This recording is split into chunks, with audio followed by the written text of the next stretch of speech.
জিডিএসে যারা নতুন জয়েন করবেন বা জয়েন করতে চলেছেন বা সেকেন্ড লিস্ট বা থার্ড লিস্টের জন্য অপেক্ষা করে আছেন, তাদের কিন্তু এই বিষয়টা অজানা যে সেভিংস অ্যাকাউন্টের ব্যাপারটা। অনেকেই কমেন্টে লিখেছিলেন যে দাদা আমার তো পাঞ্জাব ন্যাশনাল ব্যাংক বা এসবিআই সেভিং অ্যাকাউন্ট রয়েছে, তাহলে কিসের জন্য আর প্রয়োজন সেভিং অ্যাকাউন্ট, আর আপনি কোন সেভিংস অ্যাকাউন্টের কথা বলছেন। তো আজকের ভিডিওতে আমি বিস্তারিত বলবো আপনাদেরকে যে সেভিংস অ্যাকাউন্ট বলতে আমি কোন সেভিংস অ্যাকাউন্টের কথা বলছি আর কেন সেটি প্রয়োজন। তো বন্ধুরা, শেষ পর্যন্ত ভিডিওটি দেখার অনুরোধ রইল। তবে তার আগে নমস্কার বন্ধুরা, কেমন আছেন সবাই? আপনাদের সবাইকে স্বাগত জানাই আপনাদের প্রিয় চ্যানেল পোস্টাল শান্তনুতে। এই চ্যানেলে আপনারা নিত্য নতুন পোস্ট অফিস সম্বন্ধে আপডেট পাবেন। আর চ্যানেলে যদি নতুন হয়ে থাকেন অবশ্যই চ্যানেলটিকে সাবস্ক্রাইব করে পাশে থাকা বেল আইকনটি প্রেস করে রাখুন নিত্য নতুন আপডেট সবার প্রথম পাওয়ার জন্য।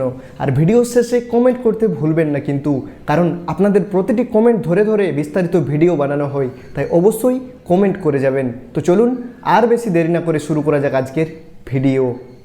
এরপর আসি আসল কথায়। পোস্ট অফিসে যারা যুক্ত হয়েছেন বা জিডিএসে জয়েন করবেন বা জিডিএসের জন্য অপেক্ষা করে আছেন, তাদেরকে সর্বপ্রথমে একটা খুলে নিতে হবে পোস্ট অফিস সেভিংস অ্যাকাউন্ট।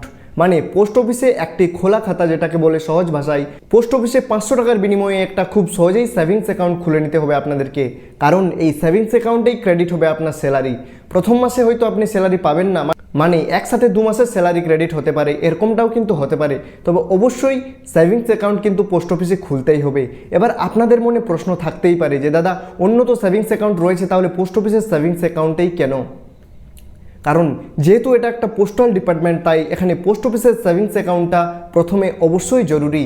পরে আপনি ইচ্ছে মতো চেঞ্জ করে নিতেই পারেন, সেটা নিয়ে কোনো অসুবিধা নেই, কিন্তু প্রথমে আপনাকে পোস্ট অফিসের সেভিংস অ্যাকাউন্ট অবশ্যই প্রয়োজন হবে। এবার তাহলে চলুন বলে দিই যে কিভাবে আপনি পোস্ট অফিসের সেভিংস অ্যাকাউন্ট খুলবেন। আপনার বাড়ির পাশাপাশি বা কোনো সাব অফিসে গিয়ে পোস্টমাস্টারের সাথে কথা বলুন যে স্যার আমি একটা সেভিংস অ্যাকাউন্ট খুলতে চাই। ওনারা আপনাকে সেভিংস অ্যাকাউন্টের ফর্ম দেবেন আর সঙ্গে কেওয়াইসির ফর্ম দেবেন। ওটা ফিল আপ করে আপনি সাবমিট করে দিন। 2 থেকে 3 দিনের মধ্যেই আপনি পেয়ে যাবেন পাসবুক, হয়ে যাবে আপনার সেভিংস অ্যাকাউন্টের খাতা। এরপর চলুন জেনে নিই সেভিংস অ্যাকাউন্ট খোলার জন্য প্রয়োজনীয় ডকুমেন্টস কী কী। আপনার আধার কার্ডের জেরক্স, প্যান কার্ডের জেরক্স, সঙ্গে 2 কপি ফটো, আর যে মোবাইল নাম্বার দিয়ে অ্যাকাউন্টটা খুলবেন সেই মোবাইল নাম্বারটা কিন্তু অবশ্যই জরুরি। কারণ ওই আপনার অ্যাকাউন্ট রিলেটেড যাবতীয় মেসেজ আপনার ওই মোবাইল নাম্বারেই আসবে, তাই মোবাইল নাম্বারটা কিন্তু মাস্ট ইম্পর্টেন্ট। আর সঙ্গে থাকবে নমিনির নাম এবং নমিনির সাথে কি রিলেশনশিপ, মানে যাকে নমিনি রাখবেন সে আপনার কে হয় সেটাই বলতে চাইলাম। তো সহজ ভাষায় আমি বিস্তারিতভাবে আপনাদেরকে বুঝিয়ে দিলাম যে পোস্ট অফিস সেভিংস অ্যাকাউন্ট কেন দরকার।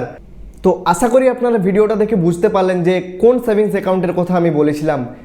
তো যারা জিডিএসে নতুন জয়েন করবেন বা ইতিমধ্যেই জয়েনিংয়ের প্রসেসে আছেন বা লিস্টের জন্য অপেক্ষা করে আছেন, অবশ্যই কিন্তু একটা পোস্ট অফিস সেভিংস অ্যাকাউন্ট খুলে নিন, কারণ এই সেভিংস অ্যাকাউন্টেই জমা হবে আপনাদের স্যালারি।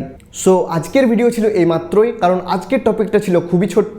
তাই পোস্ট অফিস সেভিংস অ্যাকাউন্ট সম্বন্ধে যদি একটুও নলেজ হয়ে থাকে অবশ্যই চ্যানেলটিকে সাবস্ক্রাইব করে পাশে থাকা বেল আইকনটি প্রেস করে রাখুন, কারণ পোস্ট অফিস রিলেটেড নিত্য নতুন ভিডিওর আপডেট সবার প্রথম আপনি এই চ্যানেলেই পাবেন। আর ভিডিওটা যদি ভালো লেগে থাকে অবশ্যই একটা লাইক করবেন, আর সেই সমস্ত বন্ধুদের শেয়ার করে দিন যারা জিডিএসের জন্য অপেক্ষা করে রয়েছে বা ইতিমধ্যেই জিডিএসে জয়েন করেছে। So post office savings account কিন্তু মাস্ট চাই। তো বন্ধুরা, আজকের ভিডিও ছিল এই পর্যন্তই। চলুন তাহলে দেখা হচ্ছে পরের ভিডিওতে। ততক্ষণ ভালো থাকবেন, সুস্থ থাকবেন। থ্যাংক ইউ, ধন্যবাদ, জয় হিন্দ।